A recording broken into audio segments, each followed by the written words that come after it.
Welcome, everyone. Welcome, welcome, welcome. We are so excited tonight to finally be able to be live. This has been like 5 months in the works, so it's like we're having our baby tonight.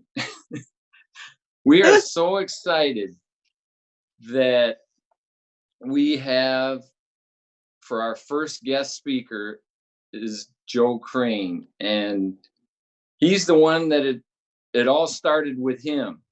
So if you haven't read the book, Blessing, Gifts, and Deeds, or you haven't been to a conference with the Children of Light, and you're just tuning in here, I'll just tell you right now, we're going to talk about angels. And the reason why I bring that up, whether you believe in angels or not, I had a discussion with a gentleman the other day, and he was all excited about it. And I said, yeah, it's great. This guy, he was just a carpenter, and he's been getting these angel visits for over 20 years. And he said, whoa, wait a minute. Now you're talking about angels, you lost me. And when I tell you, we're not trying to convince you of anything. And in fact, when Joe starts his conferences, he said, if you get something from it, great. If you don't, that's great too. We're just giving you the message. And so I kind of correlate this before, if it, is outside somebody's realm. We're just trying to put out a message. And the bottom line, I keep it simple, just to try to make this world a better place for you and I to live in. And that's all we're doing. And we're so excited that if you haven't been to a conference, this is the next best thing, because with the technology, you're going to be able to ask questions. My name is Jeff Stearns, and I'm going to be co-hosting with Caroline Cronin. She's going to be doing the interview of Mr. Crane. So we're going to be getting to that in a minute. But first, I want to do some housekeeping. Like I said, this has been 5 months in the works. And you can ask, we're going to have a Q&A at the end, and it should be about an hour if I don't take too long. But no, it will be an hour. We'll probably be more than an hour.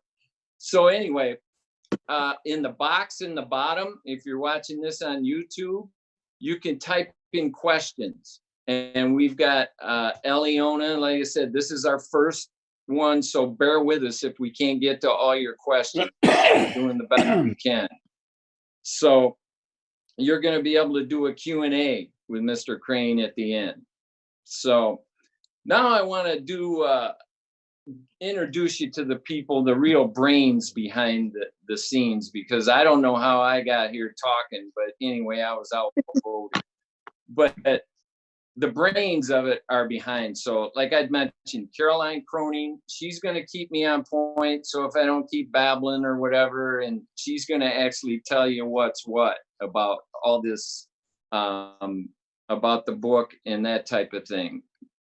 So that's why she's here, and she's going to do the interview, and she's very knowledgeable. So also I want to thank Eliona and her husband, Robert Simpson. They have been doing so much work behind the scenes, you can't believe it. Like I said, this has been like 5 months. First, I want to do, and then her son, Ben. He's the like I said, this has been put all this together, the platform and the YouTube, and he's doing all this. And by the way, he does it. If you need, you can ask. We're going to have website a Q&A at the end, do that, and it should be about an hour. But I only tell you that because if something goes wrong, just blame Ben. Don't be blaming too long, because it's Ben's fault. But no, it will be an hour. Ben's great. And then I also want to thank Mr. John Costino. Without, this is really his baby, and he should be here talking. But like I said, I don't know how he flipped the script on me, but he did. Just a quick story, John. And if you haven't been watching our live Facebook lives, we kind of went into that a little bit. So I'm not going to get into too much detail. But I've known John for over 15 years, and he's been like my little brother.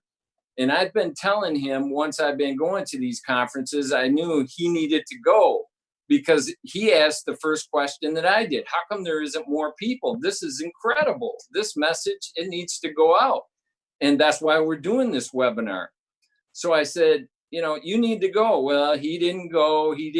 It's kind of like, if you're married and you talk to your husband and wife and you tell them to do something, then they know you so well and they just go, yeah. Like, I'll give you an example, to go see a movie. And then the friend comes over and says, oh, you got to go see this movie. And then they go, yeah, let's go see it, when they've been telling them forever. Well, it was kind of like that with John. I told John, I said, you need to come to this. And he would not give him the angel visits. And, I said, look at this. This is incredible. And he's busy. Like he said, you'll have to watch the Facebook Live. But I said, now let me get this straight.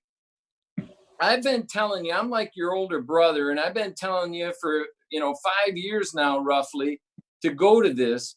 But you're telling me if you saw this on a webinar, that you would have probably went a lot earlier. And he said, yeah, that's why you need this webinar. So I said, well, I see what kind of influence I have over my friends. So anyway, but it's true. Just like I gave you the husband and wife example. Some people are too close. So that's the reason why this baby was born. So I thank you all from the bottom of my heart. Without you guys, this wouldn't be possible. So you deserve all the thanks. So I do want to brush on the conference real quick, because this last one was a doozy. If you didn't make it, you missed a tremendous conference. And I talked about it a little bit in our video, so I'll try to be brief, but this was a game changer. So I've been to in my short period here, I've been to some spiritual conferences, and you usually take home some good things like, sacred healing water, maybe some oils, maybe a t-shirt, maybe a crystal, you get little ditties. And even ours, I've gotten tuning forks and sacred oils. And the real reason why we have these conferences is because we actually are doing planetary work. I mean, they're tremendous, but it's that's why we need your help. The more people, I'll give you an example. It's like in a stadium with a football. If you just have one person in there, you can't hardly hear him and he's shouting his head off. But if you fill it up with 80,000 people, now you've got an energy. And that's the same thing about what we generate with the vibrations of what the angel tells Joe with, we're doing planetary work, and it will just have a bigger impact on the world and just change it quicker. So I'm going to let Caroline tell you the real in and out of, what happens at the conference with the formations. So she'll tell you the technical reason. Well, when we get together, it's to create a vibration and to send it out to the planet. And it's to increase the vibrations of the planet and all the people that are in attendance. And some people think, oh, it's a conference. What are you going there to get? And really, it's actually not about going there to get. It's going there to give. And that's why people feel so comfortable and they feel so loved just for being who they are, because we go there to give. And so I'm not sure that conference is the right word. It's more because a typical conference, you go there and you get something and you learn something or whatever. But this is more of you go there to give. And so the feelings, that's why the feelings are genuine and the feelings are of love. And it's really hard in the world today because people always expect something. And so when you go there, you kind of are surprised, as John had said. He was just surprised that everybody was so genuine and loving and caring, and people accept you for who you are, and you don't have to try to be anybody else. You just be yourself, and you're just there to give, and it's really beautiful. Yeah, you go there as friends and you come away as family. Right. And that's the thing. So like I was saying, is even with the the conferences, you got something because it was, that vibration or that tool that we were using in that. That's why I bring that up.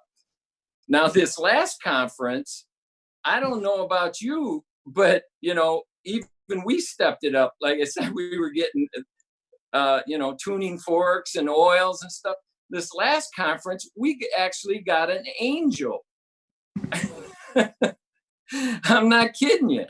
And so that's why I want to briefly touch on this, because have you ever been in the gym class when the best players are picking the teams, and usually they're the captains, and let's say basketball, and you're the last one, so you really weren't picked, but you just had to get on the team, to even it out. Well, that's how I felt with the angel. And I found out that, this angel has a sense of humor. So I'm going to tell you really quickly. So we went to the formation, and I knew I got my angel. I said, there's no question about that. So at the end, but like I said, my mentality was I didn't even get picked. Okay. But I said, I didn't care. I got an angel and I'm grateful. So Joe tells us to come to the front, and he says, start asking your angel what, he wants, the angel wants you to call him. So they're coming out, Ezekiel and, Joshua, all these, what you would think biblical names. And I go, okay. And Joe said that he saw the angels, that they were coming down. Now I'm biting my tongue because I want to ask him, because if you know me, I ask questions, and I'll get into that when you find this out. But I said, I wanted to ask him, was I the last one? Because I felt, I didn't even get picked. I was just still there with my arms up. So anyway, I said, okay, what's your name? Because I'm new to this. I don't know. And all of a sudden it comes through. They're getting all these biblical names. Mine's Charlie. And I go, that can't be right. Charlie, is that a name of an angel? And it just kept coming through Charlie. And what I found out, like what I thought, couldn't have been further from the truth. There's a point to this, and I'll get to it. But anyway, so Charlie. And so I'm thinking, oh, did you see that Jimmy Stewart movie with, It's a Wonderful Life? And his angel was Clarence. And I thought, well, maybe mine's like second class. He didn't get all the wings, and that's the way it was. So mine's Charlie. So we're ending, and I can't wait to tell like Caroline. I said, you're not going to believe it. My name, my angel is coming to me. He wants me to call him Charlie. So she's just laughing and cracking up. And I go, Carolyn, what's so funny? And tell him what your name and your angel wants you to call. So I'm sitting in the formation, and I said, well, what do you want to be called? And I hear Bob, and I'm like, Bob, are you serious? And he said, no, but you can call me Bob. So I got Bob. And then I went outside because I thought I was the only weird one, because everybody got these, fancy angel names. And I asked my friend Jo Beth, and she said, yeah, I got Fred. So we had Bob, Charlie, and Fred, so that was kind of funny, but yeah. Right. We had a good laugh on that. But I tell you this because there's no question in my mind. You know how they say birds of a feather flock together? What I found out is it must be angels of a feather flock together, because there's no question that these angels are behind why we're doing this webinar. And if you want to touch, really, we also, with the masters, we want to meet quarterly, which we did in Mount Shasta. And tell them briefly, Caroline, what that was like. Well, we did ceremony every day. And, it was really good, good spiritual work, and it's not religious. It was just we'd like to do some quarterlies for people who would like to attend quarterlies. It's not as big as the conference. What we really want to do is focus on the conference, though. But we hope to make quarterlies available to whoever wants to attend, and move it up to that. So yeah. So if you have any suggestions, just type it in and let us know, because that's the thing with John said, these get bigger because instead of waiting all year to see each other, we can see you quarterly and maybe do gatherings. And you'll have to watch the video if you don't know what I'm talking about gatherings, or read the book. And we'll do a webinar on that. And we're definitely going to do a webinar on this last one, getting these angel visits. So anyway, I'm asking Caroline, this is new. So I get the angel, you know, he comes home. So she said, all you have to do is talk to him and they'll lovingly touch you on your body, you know, then you play 20 questions with yes or no, how yes or no comes in. So that's how you talk to him. So I'm getting used to it, because these angels, they don't come with operating instructions. Maybe that's what we'll get this year. I can't wait to see what we get this year. So you don't want to miss that. And I'm sure Joel will touch about that, the specials. So anyway, I get home and I'm doing that. I'm communicating with my angel. And one night I go to bed and I'm kind of tired. And I said, you know, if you know me, I'll ask questions. So I said, you know, it's an angel. I figure all you have to do is swing his wing, you know, and it's done. I said, why don't you put the dishes away, help me out, and, you know, straighten up, do a little vacuuming and that type of thing. So lo and behold, I wake up and wow, the dishes are put away and the vacuuming and that stuff is straightened up. And so now I tell all the past masters that when you found out we were getting an angel, I only came up with two things that why, when you believed in angels and why you didn't get to the last conference. I only came up with two things. Was A, you didn't think you were really getting an angel, and B, you have enough angels. Because now, don't you wish you went to the conference and got an angel? So now we're working on cooking and laundry, but you know, we're working on that. No, I joke about that. That's not true at all, that angel. But I'll tell you, I did ask. And remember when I told you the angel lovingly touches you? Well, when I asked him to do the chore thing, because like I said, I didn't think it was out of bounds. He just swing his wing and it's done.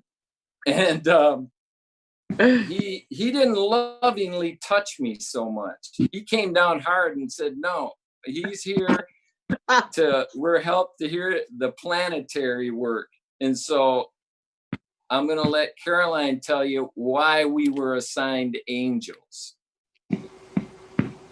We were assigned angels to help us manage the things that we want in our lives.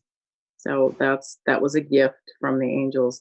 And that's just what so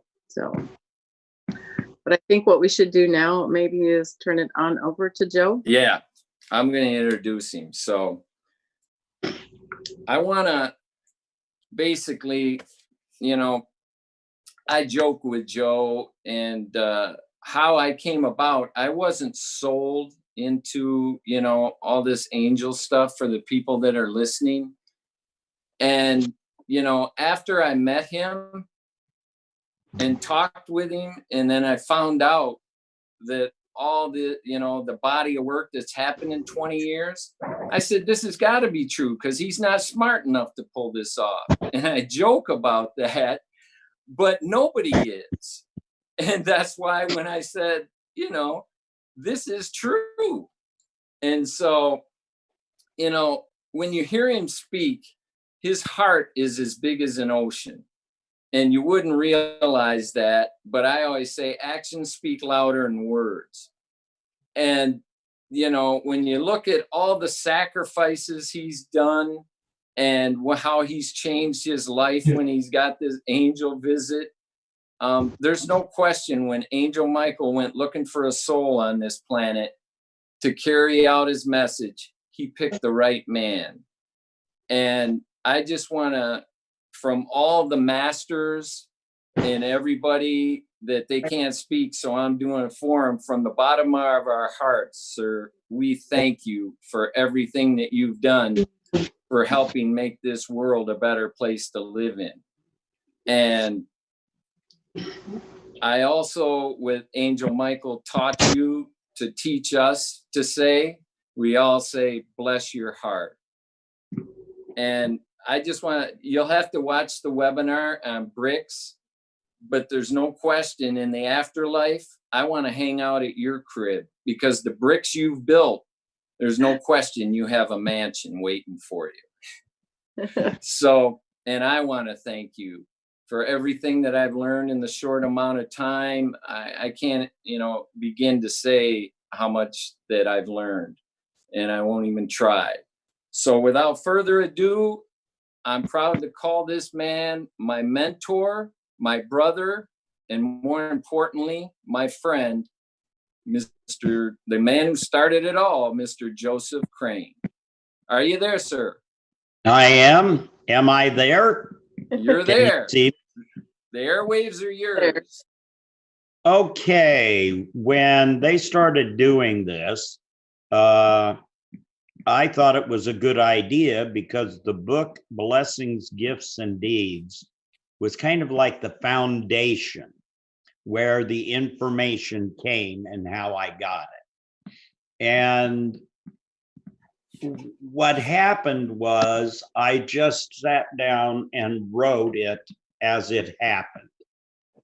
It's called Blessings, Gifts, and Deeds. Okay. So that's how that came about.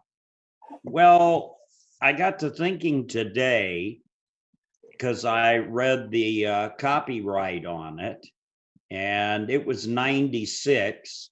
I wrote the book in 95, but most of what happened in 94, moving into 95. So basically, I've been doing this for a little over 21 years now.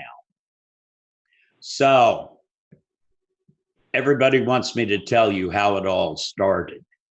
So back in 1967, I was aboard an aircraft carrier by the name of the Forrestal. And it's the same aircraft carrier that John McCain was on. Well, as you know, maybe from history or from John McCain, the ship blew up and we were on fire for 4 days. Well, when the ship's on fire, you can't run. There's no place to go. You've got to stay there and fight the fire or go down. I was sleeping below decks because I'd worked the night before with what they call night check. So I was sleeping, and the next thing I knew was the general quarters went off. And it went bonk, bonk, bonk, general quarters. This is not a drill. And then the bombs went off or started going off. So I was laying in my rack. So I picked myself up off the floor and got back into my rack and started getting dressed. What I noticed was smoke was beginning to fill the compartment. And there's a space in the walls where they have the racks stacked up 3 high. And I was looking through that space and I could see fire. So it was like, oh boy, I don't need this. So I got dressed and I stood up. And when I stood up, I couldn't see anything because the compartment was full. And then I remember back in school, they were saying, if you're in a fire, don't stand up, crouch down. So I did that. And when I did, I could see. So there was me and a bunch of other guys in there, and nobody knew what to do. So the first thing we decided to do was to make sure that everybody was up. I don't know how anybody could have slept through that. So we checked racks to make sure nobody was in them, and we're still trying to figure out what to do. And then I heard this voice say, come this way if you want to live. I wanted to live, so I went in the direction that the voice was, along with the other guys. When we got down there, I was kind of like the first one to get there. There was nothing there. Nobody was there. And then the next thing that happened was this hatch opened and we all went out onto the mess decks, and there wasn't any smoke in there. So once everyone was out, then it was the hatch was closed, and we went about doing whatever it was that we needed to do. And like I say, we fought the fire for 3 days. I didn't get a whole lot of sleep. So time passed on. I got out of the Navy. I went home. I was about my life. And over the years, though, I remember hearing my name called. And I think, well, maybe it was my roommate. And I'd go say, yeah, did you want something? As I didn't call you. I was like, oh, okay. And then one time I was living in Salinas, and I heard my name called, and it sounded like it came from outside. So I went and opened the door and said, yeah, somebody there? Nobody was there.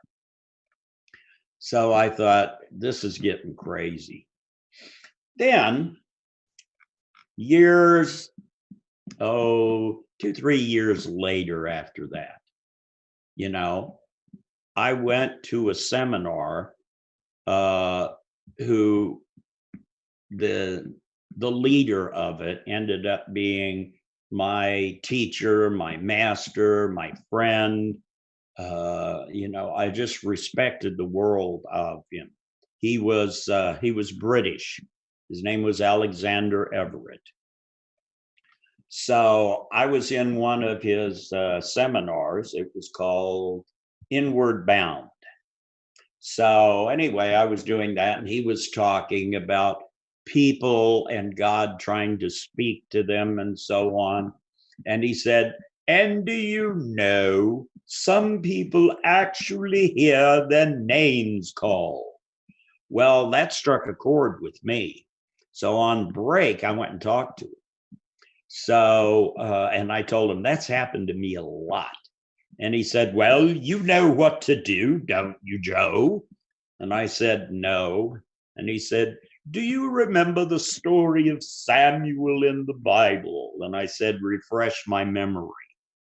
So he did. Basically, Samuel was a young boy in the tutelage of a master. And as Samuel was growing, you know, he was learning from the master. I think it was Isaiah, I think. But anyhow, it's one night Samuel was ready to go to bed, and he heard Samuel. So Samuel pops out of bed. I'm paraphrasing, by the way. This isn't actually the way it was written in the Bible. Runs into Eli's room. That's who it was. And said, yes, master, you called. And Eli says, I didn't call you, go back to bed. So Samuel goes back to bed, just about ready to fall asleep again. He hears Samuel. Samuel's out of bed, back in Eli's room again. Yes, master, you've called. And Eli said, I didn't call you, go back to bed. So Samuel went back to bed, almost asleep, and he heard his name called. So Samuel was out of bed, back in Eli's room, and said, yes, master, you called. And Eli said, stop coming in here. I didn't call you. And Samuel said, well, look, somebody keeps calling my name. And when that happened, Eli got what was going on. And he said, oh, I know what's happening. That's God wanting to talk to you. The next time you hear your name called, you say, speak, O Lord, for your servant hears. So he did. God gave him all of this information about how he'd grow up and what he'd do with his life. Then Alexander said, so Joe, the next time you hear your name called, you'll know what to say. And I said, right, Alexander, like God's got something to say to me. Well, I have allergies. So I went back into my life after the seminar was over, and here's one of the things I want to go into. People say, "Oh, you saw an angel. You must have been going through a very hard and difficult time in your life." The truth is, no, I wasn't. My life was just fine the way that it was. I was living in California, 3-bedroom house. My wife and I owned. Everything was great. And then this angel showed up and screwed everything up. Anyhow, one night, I read spiritual stuff, books, and one of the things that got me this time of year, because it was around Christmas, and there's a couple of things that happened at Christmas. You get these great movies. You get A Christmas Carol, Miracle on 34th Street, The Grinch That Stole Christmas, Frosty the Snowman, Rudolph the Red-Nosed Reindeer, and the story of Jesus' birth. So I got to thinking about this, and I said, you know what? I've read all of these books from different cultures, different religions. Maybe I should be about reading the Bible again. So I got the best Bible I could get, the most complete one that had the Apocrypha in it. The Apocryphers are the lost books of the Bible. So anyway, I was reading that before I'd go to sleep at night. I was reading from the book of Ruth or Esther. I don't remember which one. And I finished it, closed it, and thought, yeah, I agree with some of it, and some of it, no. So anyway, turned off the light, laid down to go to sleep, put my head on the pillow, snuggled in, and I was, that place you go to, you're not really asleep yet, but you're not really awake. You're kind of in that new na-na land. That's where I was. And I heard very distinctly, Joe. And it was a masculine voice. So that kind of snapped me back into full awake. And I looked around and wanting to see what was going on. And I'm just hearing stuff. So I went to lay back down, and before my head hit the pillow, I heard Joe. And it was like, okay, now let's see. Alexander told me what to say, but you got to remember, I've been reading the Bible. I know what happens whenever you get involved in this God or angels or stuff like that. And I wasn't quite sure I wanted to do that.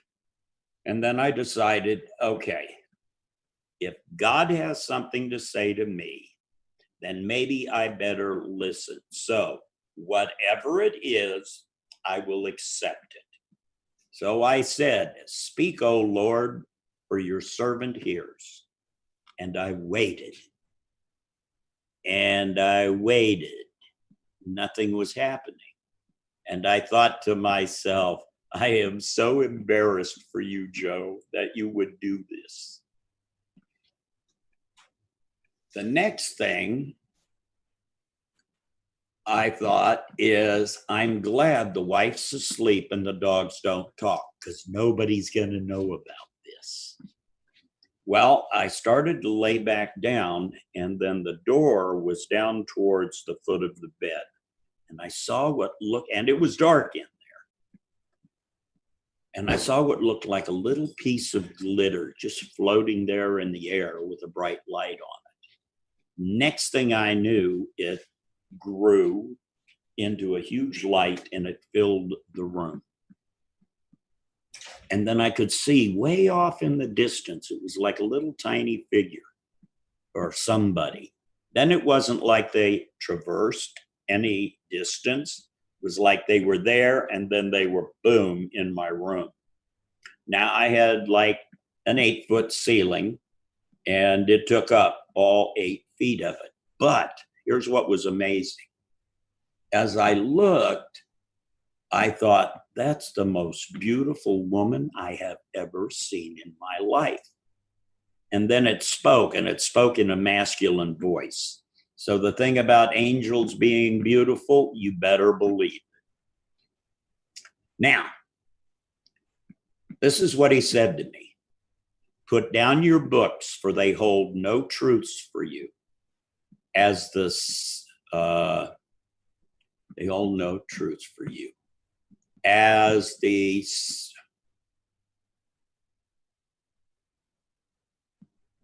sands of time. Shit.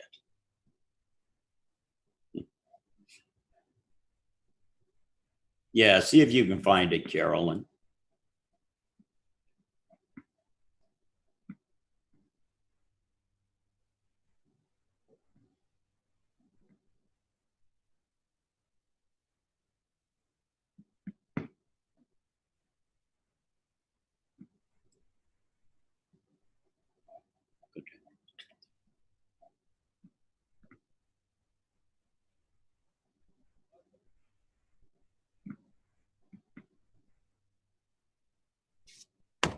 Do I got to find it? Hang on. Okay. He spoke in a masculine voice. Put down your books, for they hold no truth for you. He said, as the sands of the desert have been moved to suit the winds of time, That's it. so has the light been darkened by man's ink on the pages. All right, that's what he said. This you must do. Oh, And then he said, this you must do, or you will not be called upon again. Teach this which the Lord God has charged me to give to you, for it is the last baptism of God's children. Have those you teach in turn teach others, for they are all well-meaning in their houses of God. So, and then he brought up this other part, which was kind of cool. He told me, you are not a Christ or even a prophet, but a servant of God who will put words in your mouth, and God's children will hear and understand. And then he gave me this baptism to do and told me after I did it, we'd talk again. Then, so do you want to talk about the last baptism? No, I want him to read the book. Ha!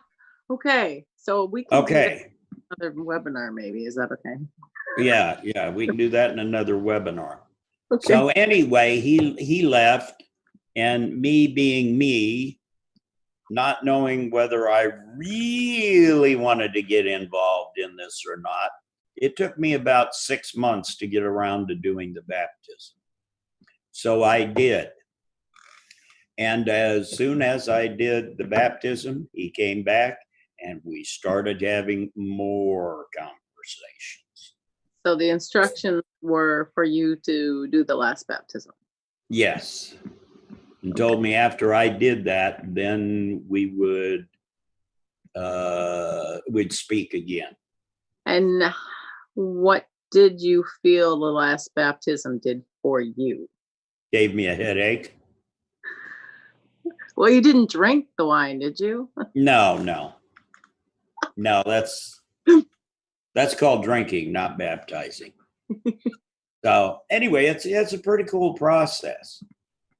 So I did that, and he came back, and we continued talking about things. And I got to tell you this one story. Now, after the angel showed up, I wrote down what he said so I wouldn't forget any of it. And I thought, this is amazing. I don't know what I'm going to do with all of this. And then there was a knock on the door. It's like, wow, I wonder who that is. So I went over and I opened the door. There were these nicely dressed people there. And they said, do you know God loves you? And I said, is this a sign or what? So I started talking with them and they started talking with me. And I said, oh, I got something to share with you. So I got the paper and I read to them exactly what had happened.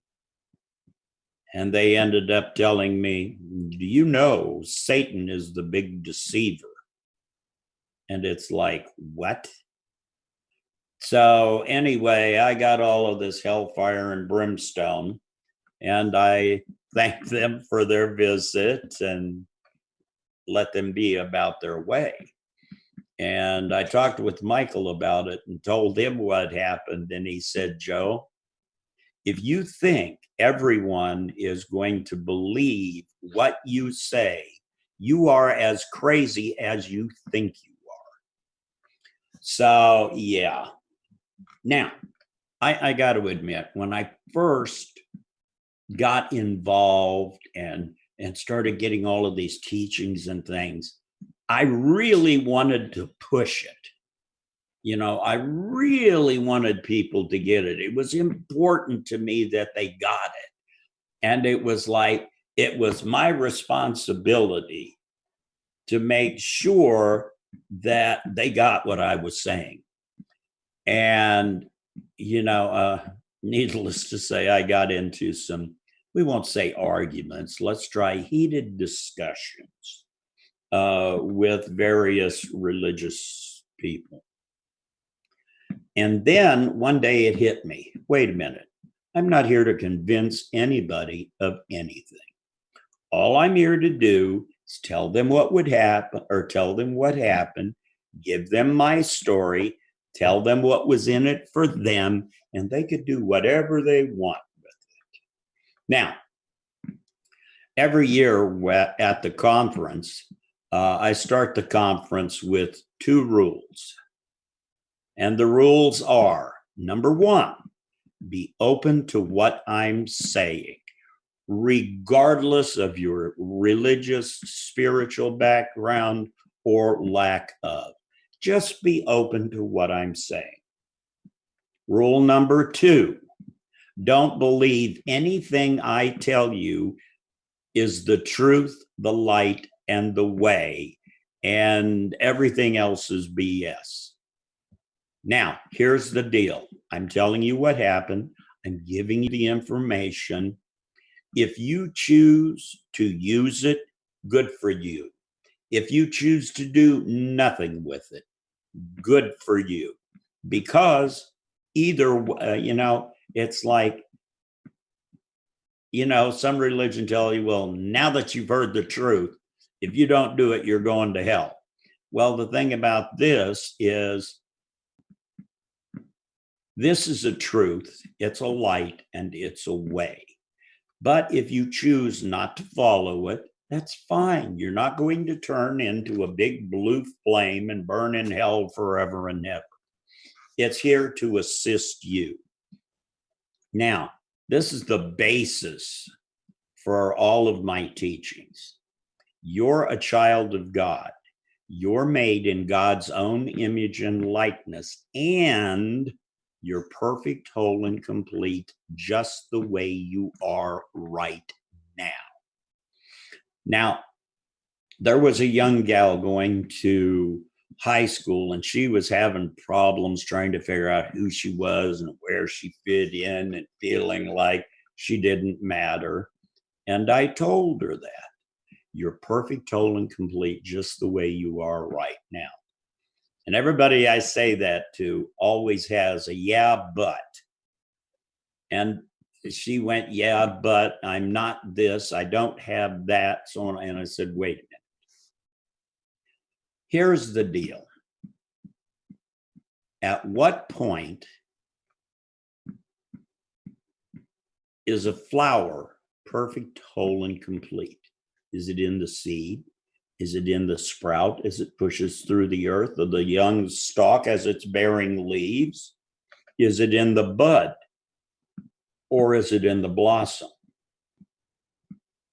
At what stage is it perfect, whole, and complete? Or is it perfect, whole, and complete when it withers back to earth? The answer is it's perfect, whole, and complete at all stages, as are you.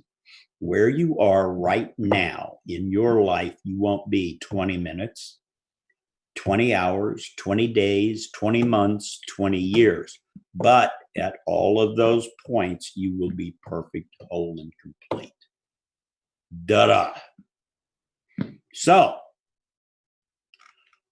that's basically what the teachings are about. The angels have given me, just tons of information. So if you go to the website, which is www.beatpeace.net. That's So beat it looks like, huh? It looks like beat peace, but it's be at. Yeah, it looks like beat peace, but it's be at peace. So one of the things in there, it gives you all kinds of information. Now, it also has on there angel visits. So there's like 20 years of angel visits that might take you forever to read. But there's some really good stuff on there. So what else did you want me to cover? Well, we were wondering if you could talk a little bit about the first gathering, what Michael instructed you to do, and then maybe a little bit his instructions for the first book. Okay. Michael told me that I was to gather 7 masters and teach them to teach.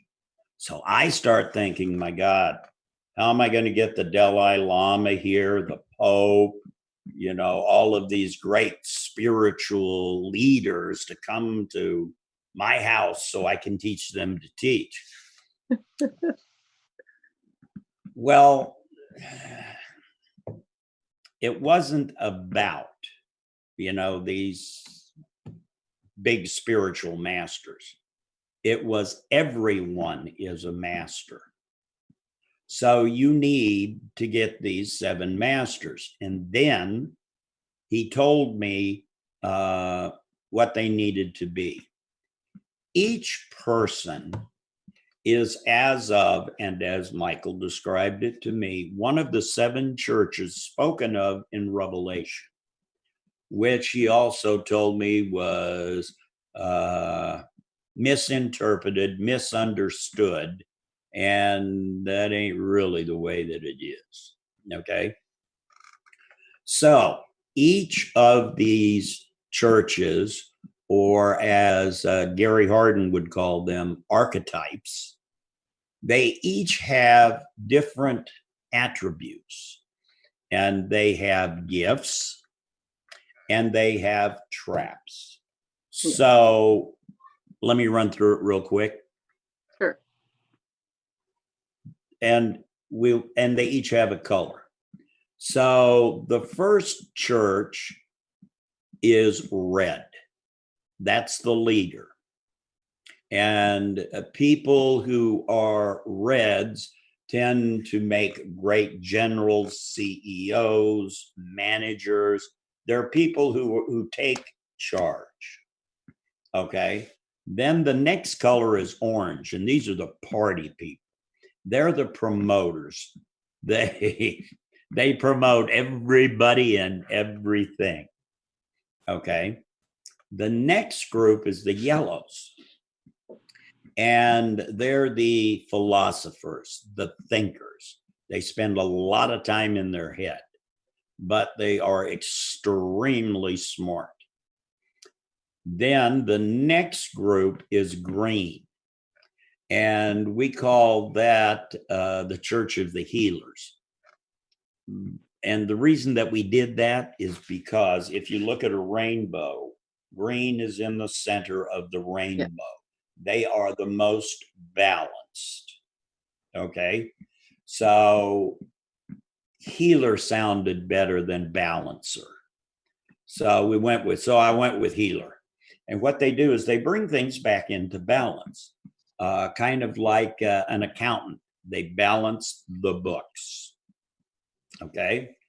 Then the next church is blue.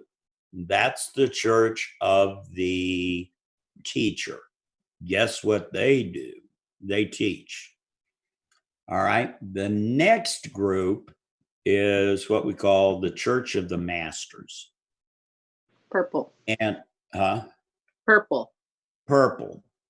And the reason that it's called the Church of the Masters is not because they're a master like better than anyone else or more aware than anyone else, but more like Leonardo da Vinci.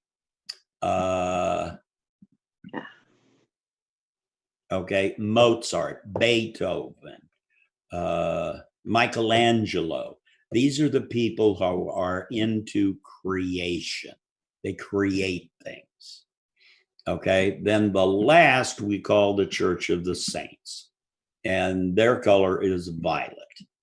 And they get it about being in service to others. Now, they're great nurses. Now, just because you're a certain color doesn't mean, or you can't get plugged into a certain category. And I'll show you what I mean. Violets are the servants. They're nurturing and caring. They make wonderful nurses. Now, that's not to say that a red can't be a nurse. However, you wouldn't want the red working with people. You would want the red to be the charge nurse and run what everybody else is doing. Because with a red, if somebody was to fall on the floor, they would say something like their resuscitation process would be, hey, get up off the floor. You lay down there, you're going to die. Okay? But it doesn't mean that you're plugged into being just a certain way. Okay?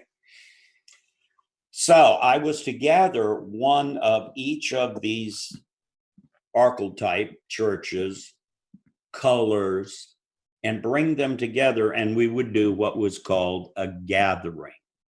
And what it is a coming together, and you get to recognize the giftedness, in each person.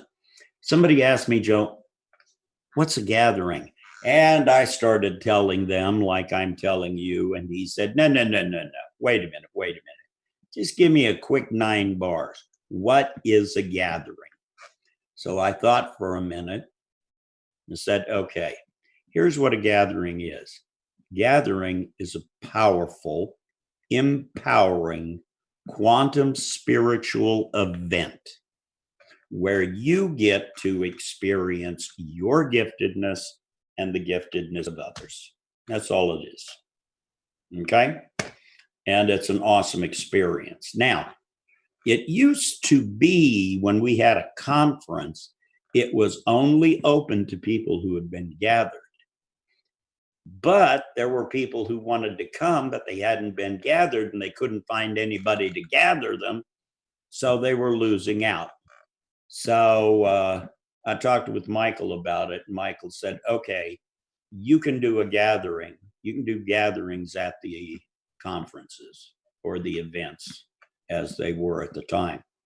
So it took a day to do that. So now, if somebody hasn't been gathered by the time they get to the conference, they can be gathered at the conference.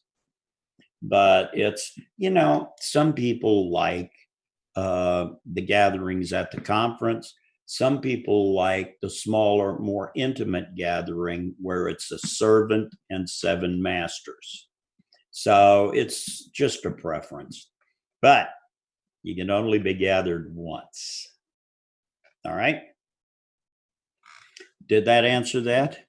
That did. And then we just had the last thing that we're asking about is how you got to the point to write the book, Blessings, Gifts, and Deeds, given your background as a construction worker and how that all came. Well, Michael told me, write this down. It's important.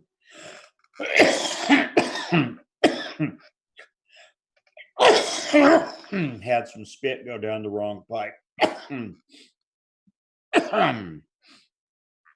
Michael said, write this down, for it's important. And, you know, that there was going to be a book. And I told him, you don't understand. I don't write books.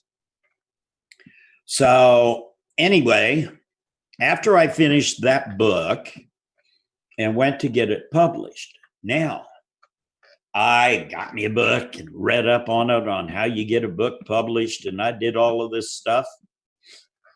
And lo and behold, you had to write these inquiry letters. So I wrote 100 letters and sent them out. Okay. And I got back, well, I didn't get them all back. Some of them didn't even bother. But most of what I got back pretty much said the same thing.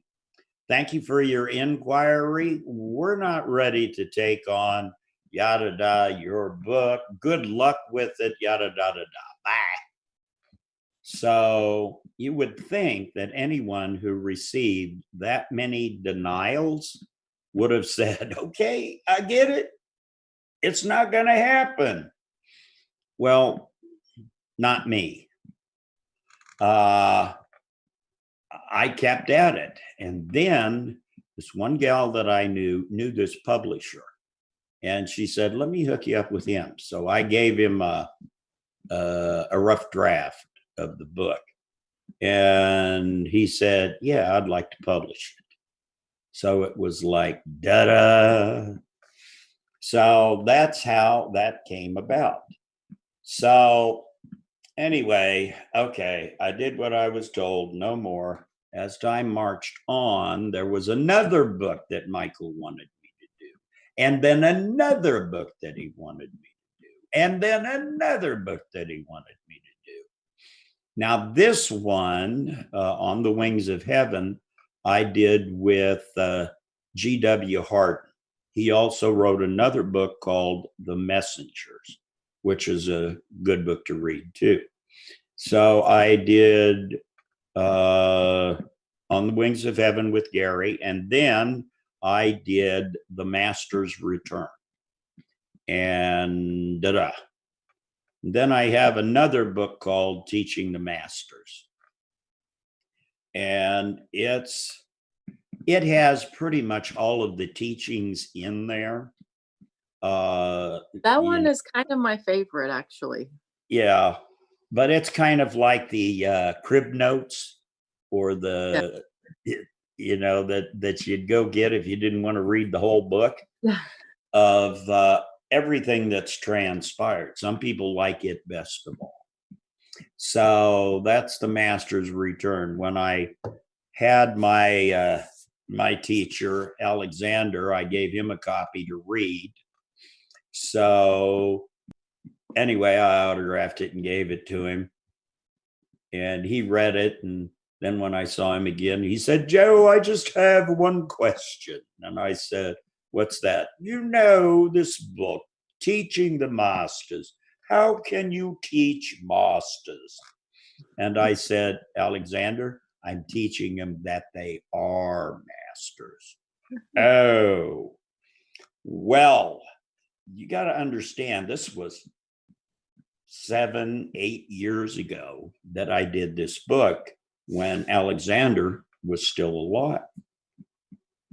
Last year, I went to an event and somebody came up to me and said, Joe, I've got this book, or I had a fire and I lost a bunch of books. So I bought this book online. And you autographed it. And I said, yeah, okay. And would you be willing to trade me for one that you could autograph to me? I said, sure. And she says, you're going to find it very interesting. And I opened it up and it said, to Alexander. It's the same book that I gave Alexander like 7 or 8 years ago. And it found its way back to me. And I think that's amazing. So did that answer your question? Do we have other questions? Yeah, we do have one question from the audience. This question is from Linda. Linda from Wisconsin. Yeah. She said, if we missed last year, will we be getting our angel next year? Oh, I don't know. Do I like you? You do. I do. I think you like her. Hey, listen, I'm very positively sure we'll do the process again this coming year. Awesome. Plus, at this year's conference, we're going to do something special. Not only will you get an angel if you weren't there last year, but one of the things that I found out from talking to people is people don't know what they're supposed to do with their life. What's their life purpose? Well, I happen to know a process for finding out your life's purpose. And we're going to do that at the conference this year. So if you don't know what it's all about, Alfie, you should probably show up. So, and if you want to register, go to my webpage, www.beatpeace.net, and get registered, because we're still on an early bird registration, which is only $250, but it will go up. Okay, so I have another question from Laurel in California. Laurel, the voice. She wanted to know, I wanted you to explain what the conference is and what a formation is. All right. What the conference is, it's where a bunch of people get together, do a lot of hugging, smiling, laughing, chanting, singing, processing, more doing processes, and all in all, having a good time. So, but on a different level, what are they doing? It's on a different level than just a party on. It's on a level of creating a frequency with a group of people. And each person has their own frequency. And you bring that together and you create a harmonics, yeah, which creates a whole new frequency or vibration. So that was that. Now, how we achieve that is I have gotten sacred geometrical patterns, okay? And people stand in these patterns for to create a harmonics and a flow. Like this? That's the tree of life. That's one of them that we use. That's one of them. There's and one. Then That's one of them. And then show them the purple book.